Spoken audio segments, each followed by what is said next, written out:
Halo guys, perkenalkan kami dari kelompok 7 ingin membuat video tentang pemahaman cloning pada gen. Sebelum itu perkenalan dulu nih.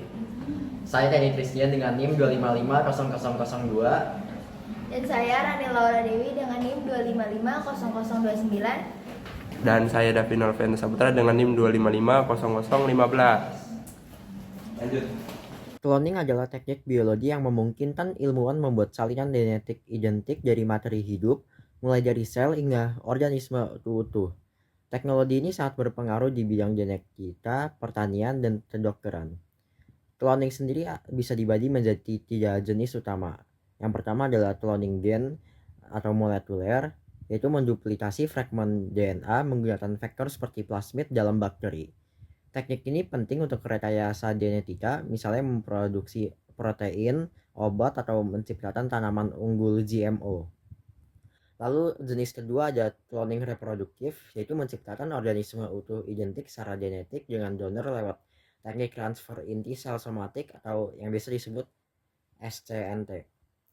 Metode ini kontroversial secara etika, tapi juga dapat membantu melindungi spesies yang terancam atau punah, misalnya upaya menghidupkan kembali mamut berbulu. Lalu jenis terakhir yaitu cloning terapeutik. Proses SCNT serupa untuk membuat sel puncak embrionik yang berguna dalam pengobatan. Sel puncak ini bisa dikembangkan menjadi sel tubuh khusus untuk mengatasi penyakit seperti Parkinson, diabetes, atau cedera tulang belakang dengan resiko penolakan imun yang lebih rendah.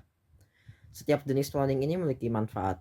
Cloning gen membantu produksi obat dan tanaman baru, cloning reproduktif menjaga keragaman hayati, dan cloning terapeutik membuka jalan bagi terapi medis canggih lebih personal. Jadi pembahasannya itu peran dan aplikasi cloning itu jurnal ini tuh menekankan berbagai penerapan cloning modern, contohnya dalam penelitian genetika, terus juga ada terapi regeneratif, dan juga pertanian dan peternakan. Nah, untuk penelitian genetika itu membantu memahami fungsi gen dan juga mekanisme penyakit melalui modelan organisme atau gen tertentu yang mau diklon. Terus juga kalau terapi regeneratif itu pemanfaatan cloning terapeutik yang menghasilkan sel yang sesuai untuk profil genetik pasien. Nah, terus ada lagi nih yang pertanian dan peternakan. Itu cloning dapat memperluas pembiakan tanaman atau hewan unggul dan juga memiliki sifat diinginkan seperti ketahanan penyakit atau hasil reproduksi yang tinggi. Nah, seperti itu.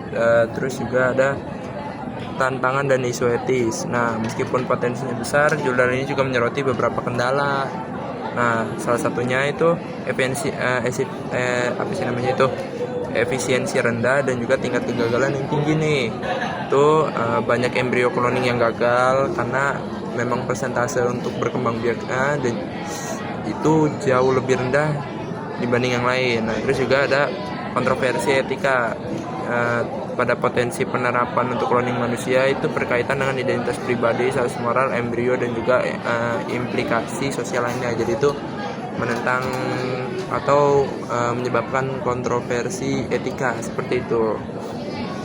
Berikutnya ada perkembangan teknologi terkait, yang dimana jurnal ini juga mencatat bahwa kemajuan dalam teknologi penyuntingan gen seperti CRISPR-Cas9 telah memperluas kemampuan cloning dengan memungkinkan modifikasi DNA yang lebih tepat.